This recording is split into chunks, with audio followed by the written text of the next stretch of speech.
आपल्या एका नवीन व्हिडिओमध्ये. मित्रांनो, काय झालेलं आहे, मक्का पिकावरील काही असा जणक्षर असा मकर रोग आलेला आहे की मक्का डायरेक्ट जळून जाणार आहे. तुम्ही काही पण करा, काही करा, तुम्ही पाणी भरा, औषध मारा, कोणताही करा, पण तो रोग काही जाण्याशिवाय राहणार नाही. गॅरंटी देतो, तो रोग जर गेला तर मला विचारून घ्या. तसा इथं आमच्या इथं शेजारी 10-5 मक्का जणांच्या मक्का डायरेक्ट वाळून गेलेला आहे. तसा तुमच्यावर आला आहे का, नक्की कमेंटद्वारे कळवा की तुमचा सुद्धा लवकरात लवकर चालला जाईल हा रोग. गॅरंटी देतो. तर आपण बघत आहोत रॉयल शेतकरी ऋषी इंगळे. व्हिडिओला लाईक आणि चॅनलला सबस्क्राईब करायला विसरू नका. पण घाबरू नका. म्हणजे मित्रांनो, तुमच्या शेतामध्ये जो रोग आहे तो रोग चालला जाईल. पण त्यासाठी काय करावं लागेल, हे झालं कशामुळे, कसं का होऊ राहिलं, हे तुमच्याकडे चुकी आहे, माझ्याकडे नाही, तुमच्याकडे सुद्धा चुकी आहे.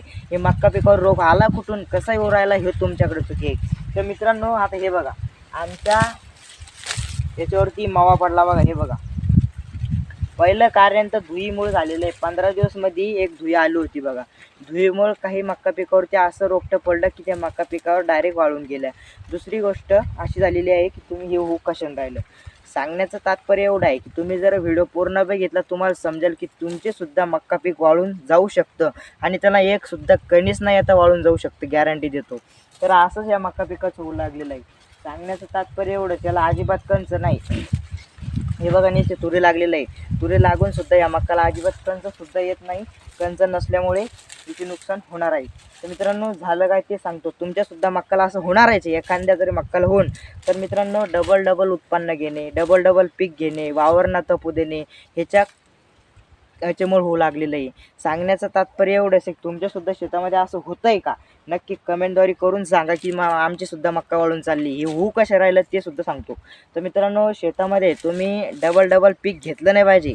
म्हणजे आता वावर तपू देणं ही चांगली तपेला पाहिजे. आता वावर शेती आपलं शेती जे आपण तपू देत नाही, डबल उत्पन्न घेतो, त्याच्यामध्ये पीक कधीच जमत नाही. गॅरंटी देतो, जमलंच तर तुमच्या पुढं बसणार नाही. तर सांगण्याचं तात्पर्य एवढं आहे की तुम्ही शेतामध्ये डबल पीक घेऊ राहिले, त्याच्यामुळे हे होऊ लागलं आहे. तर सांगण्याचं तात्पर्य एवढं आहे, शेतकरी बांधवांनो, शेतामध्ये डबल उत्पन्न घेऊ नका. यांना जमीन गरम झाली पाहिजे. गरम जमीन जेव्हा तपेल तेव्हा उत्पन्न चांगलं येतं. आणि दुसरी गोष्ट अशी आहे शेतकरी बांधवांनो, की आपण जमीन तपू न देणे, त्याच्यातले काही आता आळाई असो, काही असो, उन्नी असो, ती उन्नीरातनी बारीक किडे हे मरू नाही लागले, त्याला ते पाण्यामुळे थंडग्रस्त झालेलं आहे जमीन, त्याच्यामुळे उत्पन्न निघणं कमी झालेलं आहे. आणि दुसरी गोष्ट की मक्का पीक येणंसुद्धा वाळून जाऊ शकतं. तिसरी गोष्ट अशी आहे शेतकरी बांधवांना, की तुम्ही शेतामध्ये किती पाणी द्या, किती काही भरा, तुमच्या मक्का पिका एकदा जर वाळून गेली, एक सुद्धा कणीस जर लागलं तर मला विचारून घ्या. हा रोग भयानक रोग आहे, यांना वाळून सुद्धा चालले आहे. हे बघा, आमची तर मक्का वाळून गेलेली आहे, सगळी मक्का वाळून चाललेली आहे.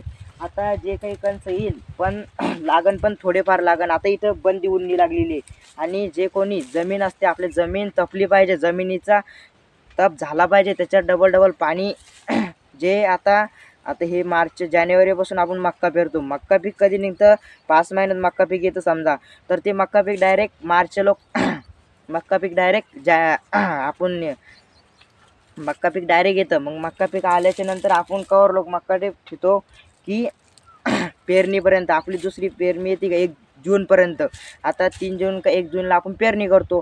पेरणी केली तर मग काय होतं की मक्का पीक तसं असल्यामुळे 15 दिवस आधी निघतं. मग वावर कुठे तपते का आपली शेती, त्याच्यामुळे तपत नसल्यामुळे पाण्याचं नियोजन थंड राहत नाही. मक्का पीक काय होतं की हे थंड राहतं जमीन. आणि पहिली गोष्ट, तुमची मक्का पीक जमेल नसताना ते कशामुळे जमेल नाही ते पण सांगतो. तर शेतकरी बांधवांनो, डबल त्याच जागेवरती तुम्ही जेच उत्पन्न घेणार, तुमचं अजिबात पीक जमणार नाही. तुम्ही मक्का पीक असो, सोयाबीनच्या शेतामध्ये तुम्ही मक्का पीक घेऊन जा, अजिबात खत जर नाही टाकलं तर तुमची मक्का पीक चांगलं येईल. आणि हे रोग चौकडं पसरतो आहे, तुमच्या शेतामध्ये आले की नक्की कमेंटद्वारे कळवा.